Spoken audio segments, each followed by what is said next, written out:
When in the course of human events, it becomes necessary for one people to dissolve the political bands which have connected them with another, and to assume among the powers of the earth, the separate and equal station to which the laws of nature and of nature's God entitle them, a decent respect to the opinions of mankind requires that they should declare the causes which impel them to the separation.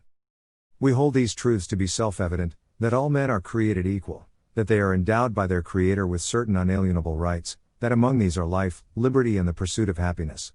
That to secure these rights, governments are instituted among men, deriving their just powers from the consent of the governed, that whenever any form of government becomes destructive of these ends, it is the right of the people to alter or to abolish it, and to institute new government, laying its foundation on such principles and organizing its powers in such form, as to them shall seem most likely to affect their safety and happiness.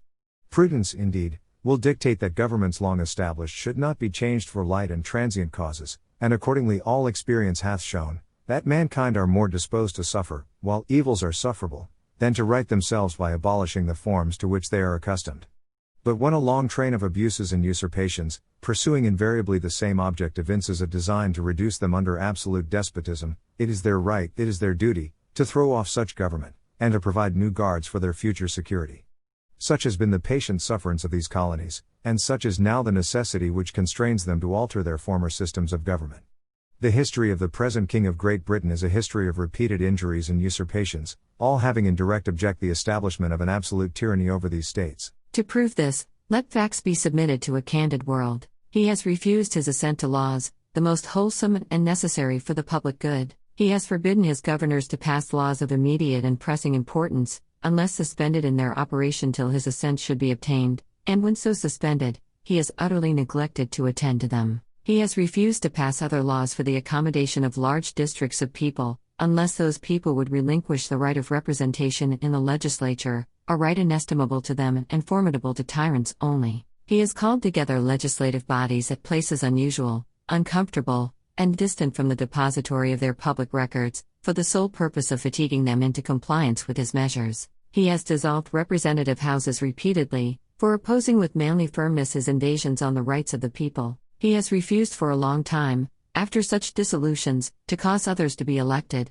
whereby the legislative powers, incapable of annihilation, have returned to the people at large for their exercise, the state remaining in the meantime exposed to all the dangers of invasion from without, and convulsions within. He has endeavored to prevent the population of these states, for that purpose obstructing the laws for naturalization of foreigners, refusing to pass others to encourage their migrations hither, and raising the conditions of new appropriations of lands. He has obstructed the administration of justice, by refusing his assent to laws for establishing judiciary powers. He has made judges dependent on his will alone, for the tenure of their offices, and the amount and payment of their salaries. He has erected a multitude of new offices, and sent hither swarms of officers to harass our people, and eat out their substance. He has kept among us, in times of peace, standing armies without the consent of our legislatures. He has affected to render the military independent of and superior to the civil power. He has combined with others to subject us to a jurisdiction foreign to our Constitution, and unacknowledged by our laws, giving his assent to their acts of pretended legislation. For quartering large bodies of armed troops among us. For protecting them, by a mock trial, from punishment for any murders which they should commit on the inhabitants of these states.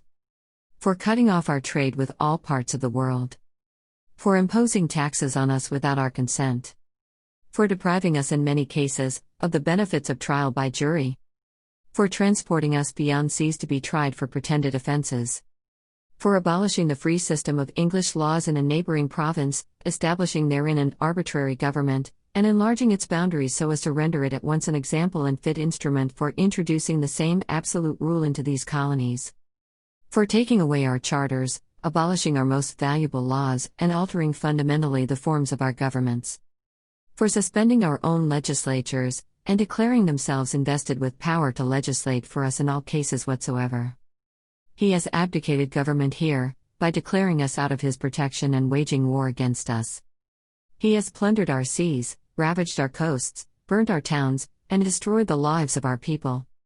He is at this time transporting large armies of foreign mercenaries to complete the works of death, desolation and tyranny, already begun with circumstances of cruelty and perfidy scarcely paralleled in the most barbarous ages, and totally unworthy the head of a civilized nation. He has constrained our fellow citizens taken captive on the high seas to bear arms against their country, to become the executioners of their friends and brethren, or to fall themselves by their hands. He has excited domestic insurrections amongst us, and has endeavored to bring on the inhabitants of our frontiers, the merciless Indian savages, whose known rule of warfare is an undistinguished destruction of all ages, sexes, and conditions.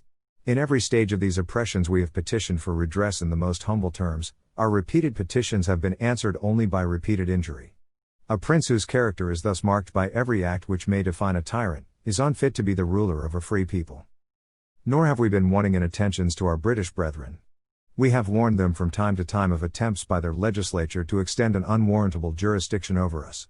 We have reminded them of the circumstances of our emigration and settlement here. We have appealed to their native justice and magnanimity, and we have conjured them by the ties of our common kindred to disavow these usurpations, which would inevitably interrupt our connections and correspondence.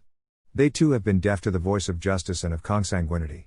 We must, therefore, acquiesce in the necessity, which denounces our separation, and hold them, as we hold the rest of mankind, enemies in war, in peace friends.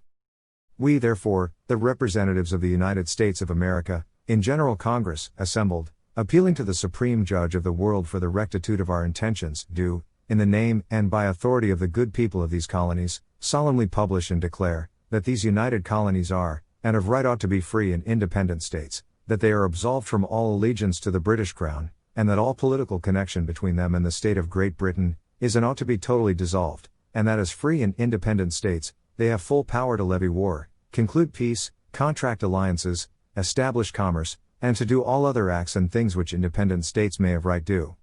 And for the support of this declaration, with a firm reliance on the protection of divine providence, we mutually pledge to each other our lives, our fortunes, and our sacred honor.